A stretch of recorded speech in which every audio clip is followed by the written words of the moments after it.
Welcome to Wesley Impact. Later on in the show, I'm going to be looking at how Jesus began his way to the cross.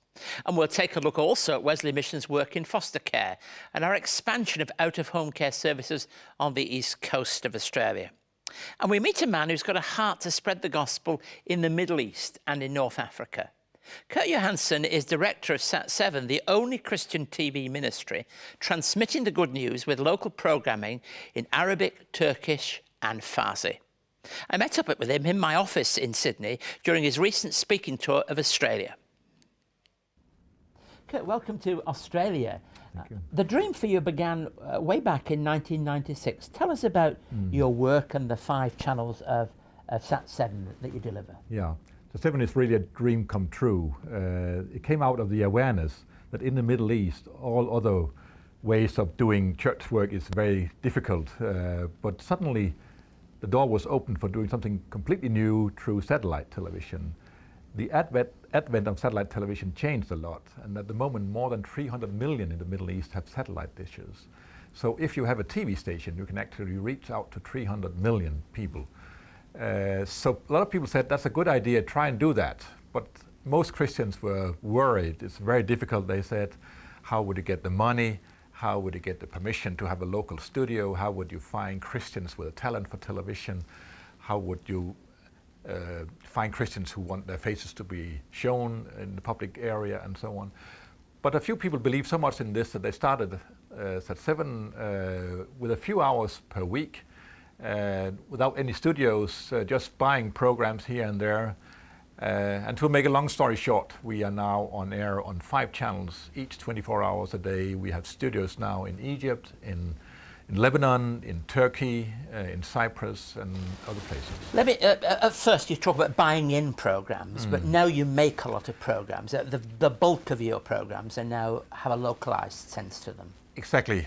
We thought in the beginning we should just be a broadcaster, but we could not find Christian Arabic programming in the Middle East.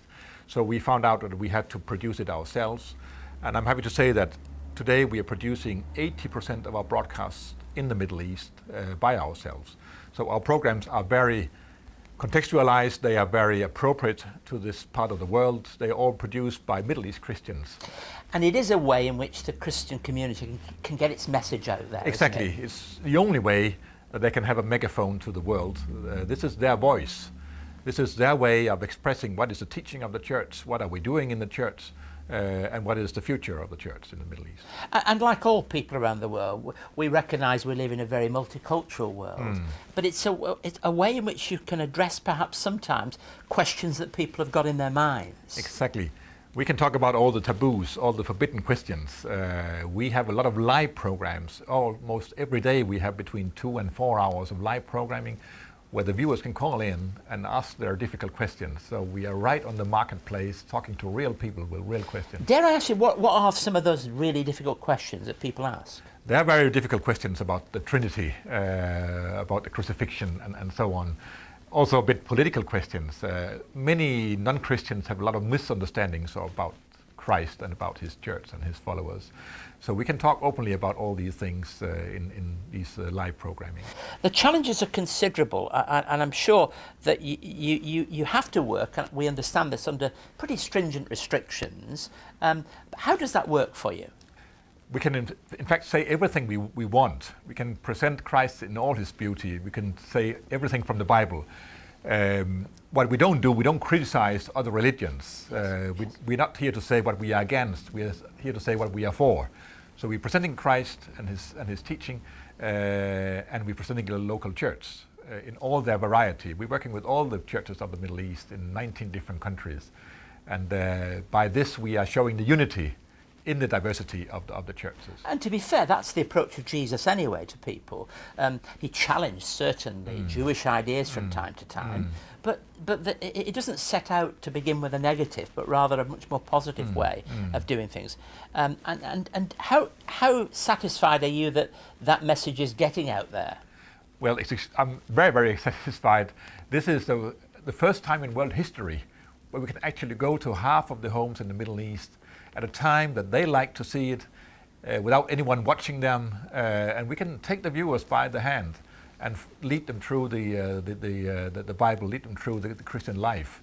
no matter if they are seekers or they are elderly people or they are children or they are women, whatever they are, we have programs for them.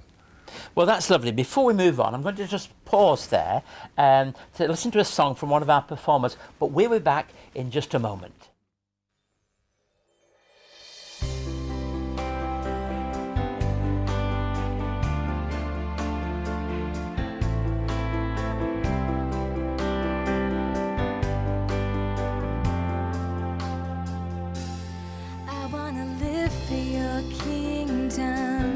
I want to shout for your glory, for you have called me to freedom, Jesus. I want to live in your fullness, knowing the joy of your goodness. No other love could be like this, Jesus. In my heart there's a fire, and it burns with a desire to stand tall for you, to speak your truth. I'm living in the crossfire.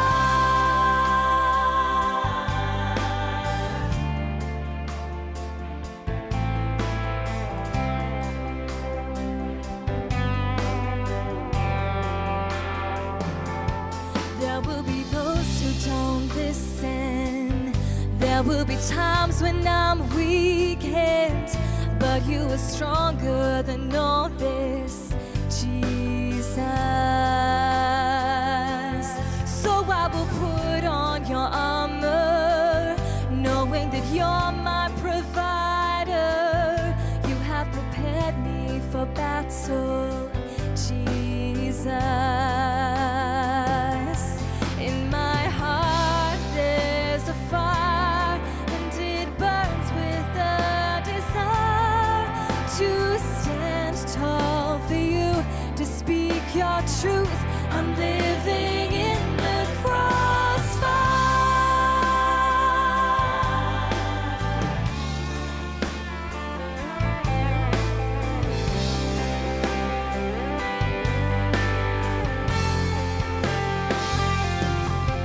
The sword of the Spirit, the belt of your truth, the gospel of peace.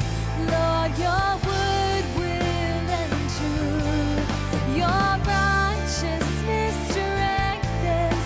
Your faith is my shield, salvation my hand. Your truth will not yield.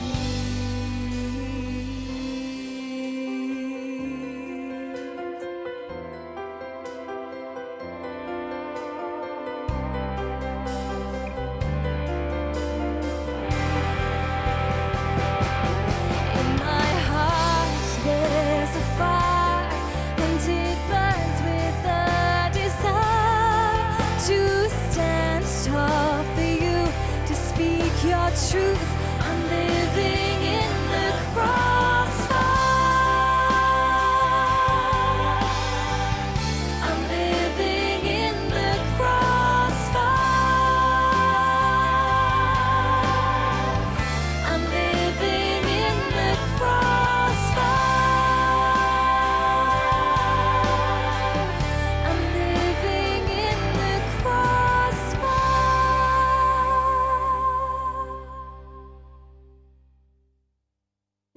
To commemorate 200 years of faith and pioneering care in Australia, Wesley Mission has released a publication documenting its work in the community.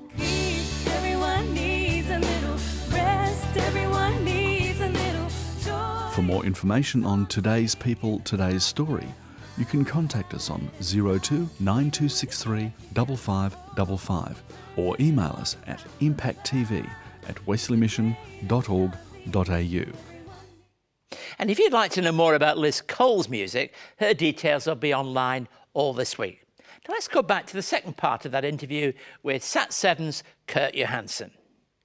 Kurt, during your visit here to Australia, what are the real messages that you're wanting to get out there to people who are perhaps wanting to prayerfully support your ministry? I'm here to create more awareness about the Middle East and North Africa generally, and also, of course, specifically for SAT7. A lot of people only hear bad news from the Middle East, but I'm here also to tell the good news, that in fact there are Arabic Christians who are very active and who's going out, who are involving themselves in the politics and trying to be light and salt of this difficult part of the world. And we can help them, be their megaphone, their spokesperson, and we can encourage a lot of these young believers who want to change the Arab world for the better. And that's very exciting, and that's what we can do right now. Now, we hear a lot about people leaving Syria and Lebanon and other places like that. Is that one of the big challenges? That's right. A lot of the Christians don't see a future in the Middle East and are leaving these years. We know about Iraq, where 75% of the Christians have now left. We know about Egypt, where 200,000 Christians are leaving every year. So there is a kind of exodus of Christians from the region. But we try also to encourage people to stay in the region. It's their calling to stay here. They are born here, and they should try to stay here. And you had a campaign on your station that picked up that theme, didn't you? We had a campaign, we still have an ongoing campaign, Stay in Your Country, where a lot of Christians from the region tell their stories, why they stay. Yes, it is difficult, but this is my land. This is where I'm going to stay. What are the popular misconceptions that you hinted at a little earlier about the Christian faith in a context where there are many that don't come from a Christian background? I think many believe that Christians are immoral. They watch a lot of American TV stations, and they see American drinking and adultery and so on, and I think that's Christian because America is a Christian country. They also misunderstand what's going on in the church. Men and women are sitting in the same church. They think that's because they're immoral. We also have the communion. They think we are cannibals and so on. At this time of great uncertainty in the region, particularly for Christians, are there risks in doing the kind of work you do? There are risks, but the governments of the Middle East are accepting SAT7. They know that we are here to improve the society. They know we are true Arabic. We're not a vehicle of CIA or whatever. Yes. We are true Arabic, and we are here to improve the society. Currently you have this role of European, Director of the European Office. What are the challenges in that role? The challenges for SAT7 is always to the finance. It's a very costly media. It's very effective, but very costly. So we are inviting a lot of partners, church societies, missions and so on from all over the world to come over and help the Christians of the Middle East. Yes. We are extending the Macedonian call, come yes. over and help us, because the Christians are very few and they can't do this on their own. So my job is to encourage more and more missions and churches to come over and help. And if people look at your website, which we'll make sure is available, they can find ways in which they can help you. What are the plans for the future? We have a lot of plans. We would like to have a new channel for Iran called SAT7 Pars Kids. There's a lot of kids in Iran who would like to know more about Christianity and learn more. We already have a kids channel in Arabic, but it would be wonderful to have a channel for the kids in Iran. We also need a teaching channel for the new believers in Iran. There are no churches, there are no Bible schools, so we have to teach on air for all the new believers in this country. We also like to do much more for Turkey. We now have a studio in Turkey, but it's quite small, only 13 staff. In these places where the early Christian church began. It's been lovely to learn a little bit about you, especially to read of the work with children and young people. Kurt, thank you for giving us the time. Have a wonderful stay while you're here in Australia. Thank you so much. It's been 200 years since the first Methodists met in Australia. To celebrate 2 centuries of faith and pioneering care, CEO and presenter Reverend Dr. Keith Garner takes us back to where it all began. But we don't begin here at the heart of London. We begin in a town in the north of England. In this fascinating narrative, Reverend Garner chronicles the history of the life and times of the founder of Methodism, John Wesley. This fresh and thought-provoking documentary takes us on a journey throughout the United Kingdom, beginning in John Wesley's hometown of Epworth. John Wesley was born here on the 17th of June, 1703. This 1-hour DVD travels onto his education years and beginnings of social justice in Oxford, to his final years in London. For more information on John Wesley, the man and his mission, call 02 9263 5555 or email us at impacttv@wesleymission.org.au. At Wesley Mission, we provide people with disabilities meaningful career opportunities so they can improve their own quality of life. One of our bequest donors paid a visit to Wesley's packaging services in the David Morgan Centre recently to see firsthand all that it's about. Let's take a look together. Welcome to David Morgan. Right, thank It's you. great to have you here. It's fantastic. We always really love to show people what we do here at David Morgan. It's just fantastic work. Been here for over 30 years. My first contact with Wesley Mission was through my mother. She donated to the Wesley Mission because she believed in it, and I basically followed it on with her. The type of things we do here are general packaging and pharmaceutical packaging. We do shrink wrapping, labelling, all sorts of different processes that the guys do. We have over 100 people with disabilities work from this centre. Okay. We have about 75 from David Morgan, and then we have another 30 people that work in our cleaning crew. The gardening crew, they're doing really, really well. Initially when I came in with the managers and the supervisors, you can see their dedication. That's what struck me. They're very, very grateful to have a job. They're very dedicated, and it was amazing attention to detail. So how's that? Too much, mate. Bit too much, is it? No good, mate. No good? Oh, I'm entitled to one mistake, aren't I? Oh, okay. Yeah. Okay. It is a normal warehouse that makes profit, but in this economic climate, if that's not working, then they need to get the funds from somewhere to keep it going. Without Wesley Mission, I'm just not sure where these people would go. This is their life. They're actually being productive within the community. They've got a sense of purpose. So how long have you been working here for?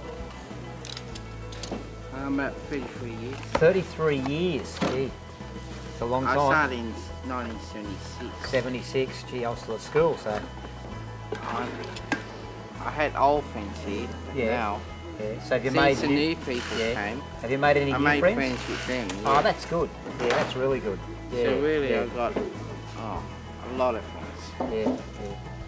My tour today in the warehouse has just reinforced my support for the Wesley Mission, and it's basically showed me that there is another area of ministry that the Wesley Mission are involved in that I didn't know about. And how's that? Perfect. Excellent. No worries. Oh, actually, on the Yeah. wrong side. Wrong side, is it? Okay. I've chosen to leave a bequest to the Wesley Mission. The bequest basically is a lasting legacy, and that's what was foremost in my mind. And I wanted it to go to a ministry of purpose, a Christian ministry and a caring ministry. And Wesley Mission has that in so many various areas. Wesley Mission is a ministry that I trust. Thanks very much, Neil, for that. That's all right. Okay, and all the best with everything. You're doing a good job. Thank you. Okay. Yeah. Thanks for that.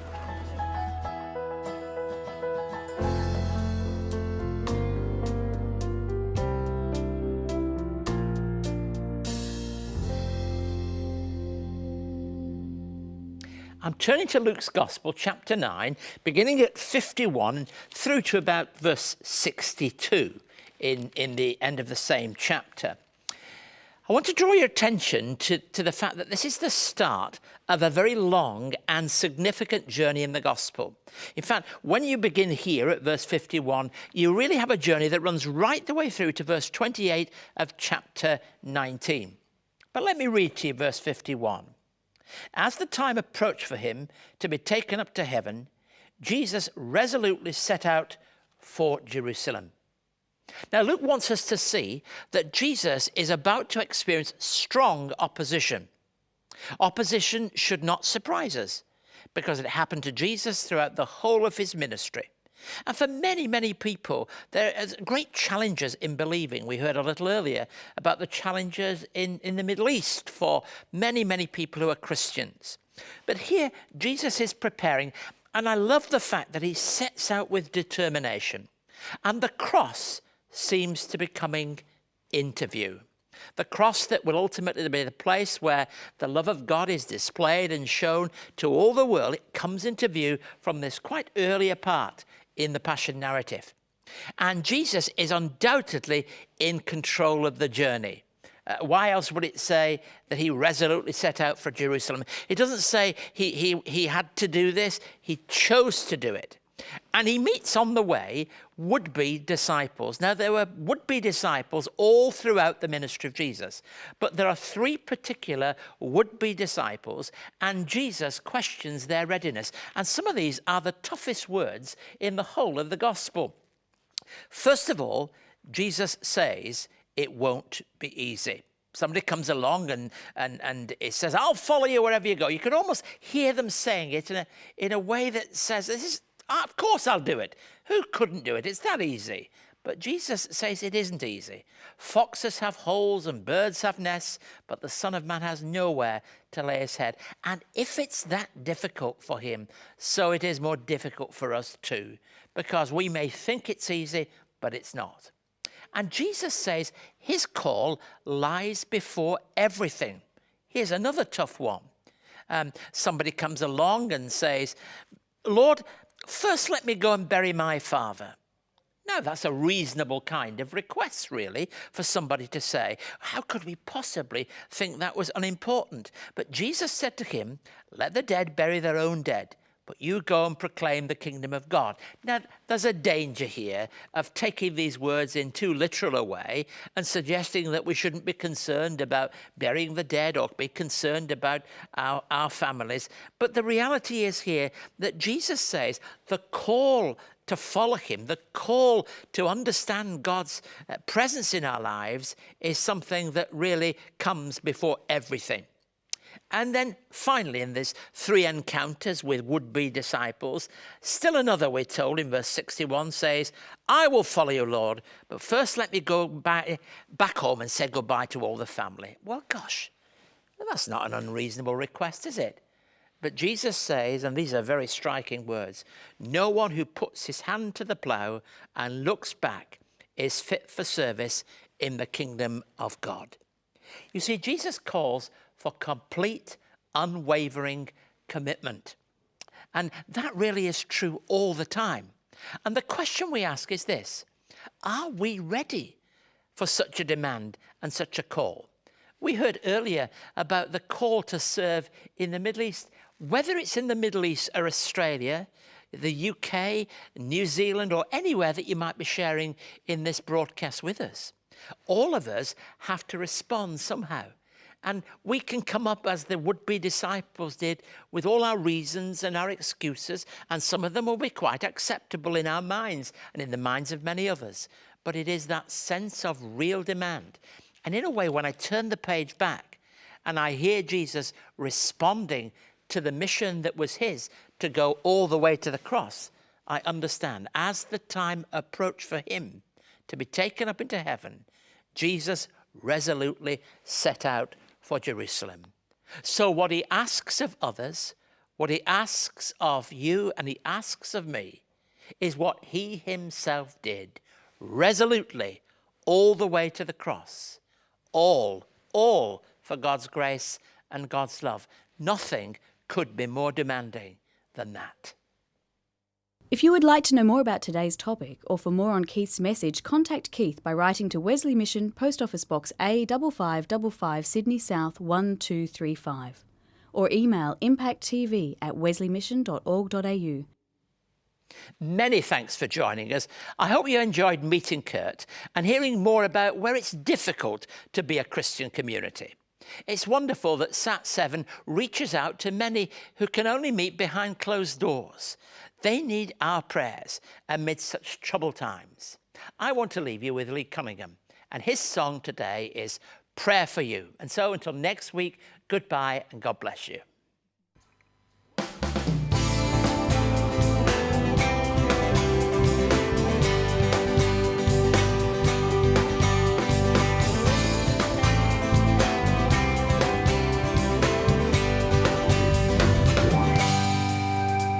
Well, I think about you all the the time, touched by the way you shine the light.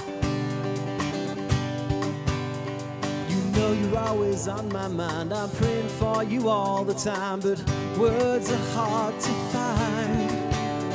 You know that it's not easy to express the love I feel for you, entrenched within my soul. This will